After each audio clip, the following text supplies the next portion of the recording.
Donc, bonjour chers tous, bonjour passionnés de foot. Ma vidéo ce matin, c'est pour un peu éclairer la lanterne de certaines personnes et surtout démentir le gros mensonge qui est fait par certaines personnes, certains blogueurs qui sont à la solde des personnes que nous on connaît. Donc voilà, je vais essayer d'être bref, même si la vidéo va être un peu longue, mais parce qu'il faut que je vous dise vraiment toute la vérité. Les Lions indomptables devraient partir hier matin à 10 h. Finalement, ils sont partis à plus de 11h30, midi moins. Ils ont fait une escale au Congo.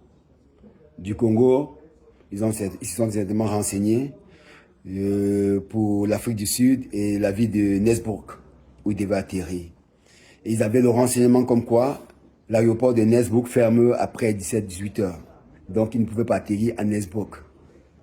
Mais Cameco a quand même insisté. Cameco a quand même voulu atterrir, alors qu'ils savaient que c'était impossible. Finalement, ils ont fait demi-tour et ils ont atterri à Johannesburg. Et voilà où le film commence. Quand ils ont atterri à Johannesburg, qu'est-ce qui se passe? Il est plus de 20 heures. L'agent comptable comprend que c'est pas possible. Qu'est-ce qu'il faut faire? Il appelle le président de la fédération, Samuel Eto'o, qui décide, par ses propres moyens, de prendre un hôtel et que les joueurs puissent dormir, prendre les forces. Et le matin, ils vont prendre le vol pour Nesbrook qui a 50 minutes. Seulement, Marc Brice, l'amateur qu'il est, et les joueurs font une réunion.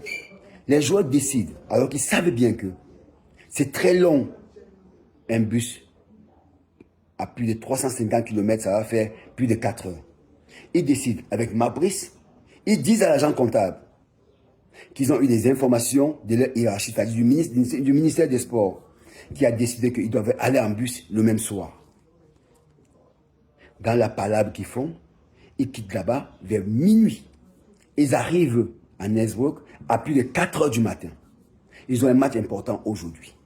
Les joueurs, comment est-ce que vous pouvez accepter qu'on vous trimballe comme des enfants? Moi, j'interpelle mon petit frère Abouakar Vincent. Abouakar, tu sais l'amour que j'ai pour toi. Tu sais le respect que j'ai pour toi. Ngamale, j'ai lu quelque part où tu as écrit en disant que tu en as marre et que tu ne parles pas. J'ai envie de te demander, mais tu as parlé quand? Tu as parlé quand? Quand est-ce que vous, les joueurs, vous allez prendre la parole pour dire la vérité? Parce que vous connaissez la vérité. Vous connaissez la vérité. Quand la fédération gérait les vols, quand la fédération gérait, vous avez la Coupe du Monde, vous avez la Coupe d'Afrique des Nations, vous êtes allé jouer en Algérie, il n'y a eu jamais un problème d'avion parce que la fédération, par le bien de son président Samuel Eto'o, il mettait toutes les conditions pour que vous soyez à l'aise. Avion privé, vous arrivez à temps, sans problème. Maintenant, le ministère des Sports gère ça depuis un moment et on voit ce qui se passe. Les couacs, n'importe quoi. On vous trimballe comme les enfants et vous acceptez. Mais vous êtes des professionnels. Prenez la parole et dites la vérité. Dites ce qui se passe. La fédération n'a rien à voir avec ce qui s'est passé hier. C'est le ministère des Sports qui a géré Camerco, qui a géré le vol. L'amateurisme qu'ils ont fait, il faut dire la vérité, mes petits frères. Ne laissez pas des blogueurs qui sont à la solde des gens dire le mensonge. Ne laissez pas qu'on dise des choses à votre place. Dites la vérité. Prenez vos responsabilités, dites la vérité. Nous, à notre époque, on écrivait l'histoire. On grevait pour nos primes. On allait jusqu'à 4 jours, 5 jours de grève et on nous donnait nos primes.